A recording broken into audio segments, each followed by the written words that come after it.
Live, local. This is Fox 12 Now. Hello, everyone. I'm Greg Nibbler. This is Fox 12 Now. As always, I appreciate you joining us. We are here every weekday starting at 1 p.m. Pacific, and we are live. We're live streaming on Facebook, YouTube, our website, and our apps, so all great places to find this and to watch those segments afterward, and of course, share them.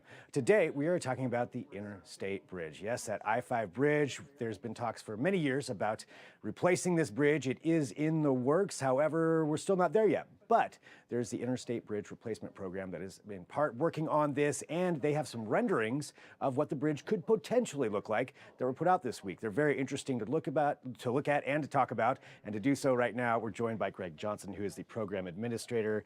And Greg, thank you, very much for joining us here today. Obviously, anytime there's some kind of an imagery that comes out about the Interstate Bridge, everybody's very excited about it to see what this could look like once it is in the works, and that's what we're going to be talking about. But before that, could you talk to us about your program and what exactly it is? So, Greg, thank you for having me. So, the Interstate Bridge Replacement Program is actually a 5-mile corridor on I-5 connecting Portland and Vancouver, and it is a modernization program. It is seeking to make this a multimodal corridor and resolve 6 basic issues that exist in this corridor, which are freight, a lack of mass transit, lack of bike walk, the main problem being that the bridge is vulnerable to a seismic event. And we also have safety as well as congestion issues. So this is a corridor project seeking to solve those 6 issues in the context of both climate and equity as underpinnings of the program. So that's a lot to tackle right there. Those are some pretty big issues and concerns, and also, tying in, as you mentioned, climate and equity, and having all of that combined into one. So I guess to start off, as far as tackling those kinds of things, where are you at in the process of that? Or is this really just still in the assessment stage of understanding the concerns and needs of each one of those? So we are in what's called the environmental process right now. So we are working through the federal National Environmental Policy Act process. So we are putting out a draft supplemental environmental impact statement later this year. So that is a critical step in getting to a real project, having our federal government partners recognize this as a full project. So we're doing all of the environmental work, the being out in the community, making everyone aware of this program. But it is a real program. We have just about $4 billion in committed funds to move this thing forward. So we put these renderings out so we can start giving folks an idea of the scope of the bridge. If they're standing on Hayden Island or standing on the Vancouver shore, how big is this bridge? How big is the bridge going to be? How tall? What are the impacts to the view shed that this bridge may cause? And we're going to take a look at some of those renderings. I think one thing I did want to address really quick is on your website. Actually, I was taking a look, and there's a series of myths that you try to clarify as far as some of the things that people think. One, that a tunnel could be an option, and that's not an option, correct? It is not an option. So we looked at a bored tunnel similar to what was done under Seattle for the Alaskan Way Viaduct. We also looked at what is called an immersed tube tunnel. And with both of these types of tunnels, you cannot hit the key interchanges both in Washington and Oregon without having some severe out of direction travel to connect to those key roadways. And with that, we would be impacting Fort Vancouver in a very severe way. So we've looked at it. we would all be heroes if we could get a tunnel built because it is less intrusive on the landscape, but it just does not work. So tunnel not an option as it is, and the other one, the other main one I wanted to address on there was it was talking about refurbishing. Essentially, refurbish may not be the correct word, but reworking the current bridge instead of building a brand new one. Yeah, we looked into whether we could make the existing bridge seismic ready, and you can engineer anything. And so you can put seismic treatments to help this bridge withstand a larger earthquake. Will it be as effective as a new bridge with all of the seismic elements included? No, it would not. And you would be spending a lot of dollars to make that seismic retrofit without getting any of the benefits and solving a number of these other problems that exist in the corridor. So that has been looked at. It could be done, but once again, you're going to be spending upwards of $750 million to $1 billion for a seismic retrofit that does not solve safety, congestion, bike walk, or transit issues. So right. It's a nice thought, but it does not work in this instance. Yeah, not for that much money. And doesn't really solve any of those other issues. Totally understand. But thank you for addressing those. I thought those were very interesting ones that I have heard people bring up before. So let's take a look at some of these renderings here too, and tell me what some of the thought process was going into these. This one is, I believe, from Hayden Island. Taking a look there at some of the different walkways and obviously some biking underneath this bridge. So what we tried to do with these renderings, Greg, is give a sense of scale and also show the 3 different bridge configurations that are being studied. So the one you're looking at right now is a stacked configuration. This is a movable span. You see those tall stanchions in the back, and this is a single level. So this is the stacked. This is the movable span with the taller stanchions in the background. And this is a single level where all of the modes are on one level. And we'll go back through these too for everybody who's seeing these flip through really quick. So, but go ahead. Yeah, we tried to show and demonstrate what each of these configurations might look like. So this once again is a single level showing the multiple use path and what the scale would look like for bicyclists and the separation that it would have from vehicle traffic. So keeping it separate out there off to the side and entirely its own runway there. Yes. And we've been talking to the biking and walking community and rolling community about whether they would be more comfortable at the same level as cars or underneath. So one theme that we have heard is that folks would like to be at the same level so you can have that safety issue of folks being able to see you as you are on that pathway. So that's one of the concerns that folks have expressed to us, but we still have a lot of work to do to put detail around that issue. We also have these here, so these are kind of singled out a little bit more as far as that double truss style. These are taking a look from a few different angles as these flip through them. But what are some of the benefits of having this style of a bridge?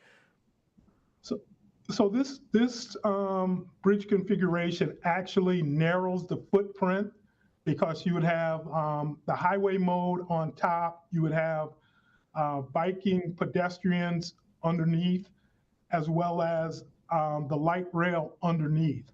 So it narrows the footprint, but it also creates some challenges of how you can quickly get the light rail element from underneath out of that truss structure without putting more piers in the river. And that has impacts to endangered species and river traffic. So we're working through to see how we can solve those issues.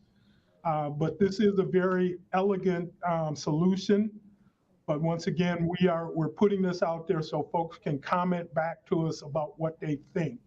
Yeah, yeah. I mean, I think that's great. Just getting a visualization of it again to really understand it a lot better. So regular traffic would be on top, foot, bike, light rail underneath, and then that's how Yes. that would go through.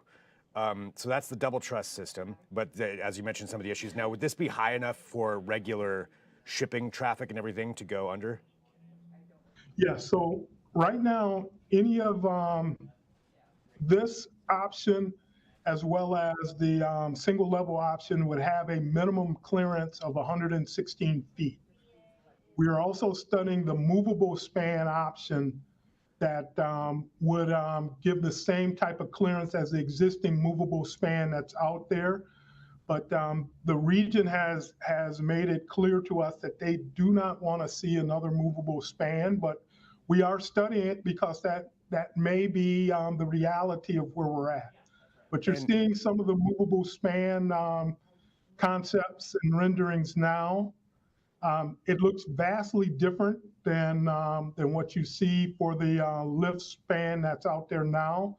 All the mechanisms are contained within those three uprights on each end, and it makes for a sleeker appearance, but it doesn't solve the issue of when that lift happens, you're backing traffic up for miles at a time, and the ongoing maintenance associated with having a lift span. And you mentioned that it seems that general public opinion is that people don't want another movable bridge as far as having a lift span or anything like that. But what are some of the benefits of having that kind of bridge if it does have to go that way? So there are river users that at times ship things from the upstream side that exceed the 116 feet. Now that hasn't happened in over 12 years, but if they get contracts to make big things, then they would need to either break those big things down into smaller modules or fabricate them on the downstream side of the bridge. So we're talking with those users and making sure we understand the future needs that they will have. And we are seeking to accommodate them and get to where 116 feet would be a reasonable thing to do. We know that if we have to build another lift span, that adds another $500 million just in capital costs to build a lift span over a fixed span bridge. Gotcha. So yeah, a lot of I can understand then some of the concerns there, but factoring in some of the future ideas as well. Clearly, a lot to work through. Now, I do have some of these different single level options here as well. And this Yeah, single level bridge, this would be everything all on, well, as it says, single level. So everything on that same level. yeah. So what you're looking at is a fin back, and you get support for the live loads across the bridge being supported by cables that are enclosed in a concrete sheath.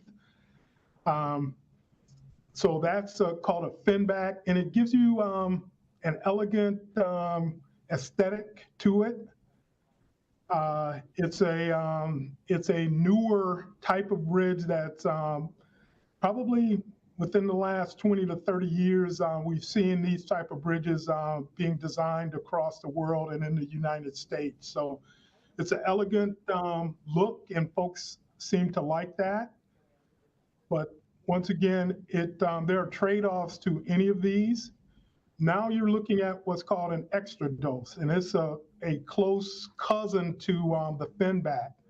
But you see those cables that help support the bridge, and those support live loads going across, whereas the girder system underneath supports the dead load. But once again, it's creates an aesthetic that folks seem to like. These type, both the fin back and the extra dose, are a little more costly than a standard bridge, but there are trade-offs. Yeah, as far as getting something iconic, that could be a regional, point that people look to, then this is just a straight up single bridge. Yeah, these are concrete girders, and the steel girders would be approximately the same shape. The steel would be probably have a little more depth to it than the concrete members, but they're very sleek. These are the same type of elements you would see on the I-205 bridge further upstream. Gotcha. And so with all of these too, looking at the renderings, one thing I did want to ask, with the advent of smart technology and different ways that can change commutes and obviously change rapidly, are these bridge designs factoring that in to where these are something that could be adaptable for that? Yeah, Greg, we're trying to build a bridge that we know that this bridge is going to be there for, at minimum, another 100 years. So we're trying to build in elements to make this smart and adaptable to future technologies, to have it wired to do smart things in the future and talk to vehicles and make sure that it can be as efficient as possible out 50, 60 years. Because once again, technology will change. The first bridge that was built carried a lot of cattle and horse and buggy across it. And it has adapted to carry now freight traffic over 13,000 freight vehicles per day across this bridge, when the original bridge was designed to carry at most Model Ts and some horse and buggy. So having a bridge that's smart and adaptable is a key. Right. Something back then would be unfathomable. What we have going across that now, and probably the same thing, in 60, 70 years, we can't even imagine what it's going to be like. So I think that's very interesting, to have that adaptable for that amount of time frame. Final question here. I think, looking at all these renderings, we're seeing what these could look like. What are the next steps when it comes to the Interstate Bridge Replacement Program, as far as how far out are we before we actually start deciding on what the design is going to look like? So Greg, we are currently working on a draft supplemental environmental impact statement, and we're hoping to release that sometime spring, summer of this year. We're still having great back and forth conversations with our federal partners and answering all of their questions before we can release the document.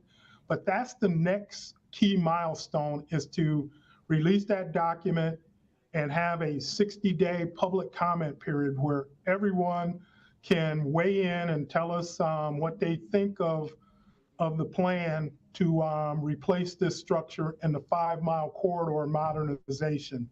So we anticipate having thousands of questions or comments that come to us, and we're going to answer each and every one of them and make sure that folks, we're going to be doing a lot of outreach to make sure folks know that it's going on.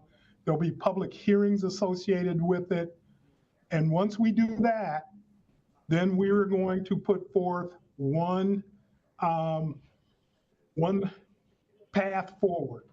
What level or what configuration a bridge will look like, how many auxiliary lanes, all of those things we will put forward our team's idea for the federal government to evaluate, and then give us what is called the final supplemental environmental impact statement and the record of decision. And then from there, we will enter into construction. Wow. Okay, so definitely some progress being made, and that sounds like something that everybody's going to be able to take a look at anyway here in the next, few months, as far as when that comes out. Well, I would love to catch up with you when that does come out and we start that 60-day period where people can voice their opinions as well. It'd be great to have you back on. Greg, we'll make ourselves available to you. It's important that the public understands these. The story you guys posted on Facebook, I've been reading the comments, and some are quite interesting, but it also shows that people need to understand what this program is and what it isn't, and some of the things that we have looked at and what things are feasible and what are not. So Yeah. thank Yeah, you public for education. having us. Absolutely, Greg. Thank you very much for joining us. I really, really appreciate it. Yeah, have a great day, and looking forward to talking to you soon. All right. Thank you, Greg. Thanks. And for everybody who's watching too, again, this is Fox 12 Now, so we are live here every weekday starting at 1 p.m. Pacific, and we get to have conversations like this, whether it's educating the public, finding out more about the Interstate Bridge Replacement Program, which is clearly going to affect all of us in the region and even beyond. So great to have him on here just to talk about that. And we are live on as I mentioned, we're live on our website, on our apps, we're on Facebook and YouTube, so you can leave your comments, and that's certainly something that you can do on there. I will say this, coming up at 1:30 p.m., which is just about, okay, we're about 5 minutes away. So about 5 minutes from now, it is, well, not 5 minutes from now, it is International Women's Day, in case you didn't know. And in accordance with that, I've got two licensed therapists from Oregon who are the co-founders of the Athlete Mental Health Foundation. They're going to be joining me to talk about a new podcast they have coming out, and one of the things they're addressing is mental health in women's sports. So they're going to explain all that to us. They're going to be joining us here for that conversation. Again, that's at 1:30, so whatever platform you're on, you can join me right back here. And I do recommend downloading the app. That's a great way to keep up with everything. The Fox 12 Oregon app, just look in your app store. You'll find it, download it. We're on there. Everything else here from Fox 12 Oregon is on there, so you can really catch up with a lot of things. But either way, I will talk to you in about 5 minutes' time. I'm Greg Nibbler. This is Fox 12 Now.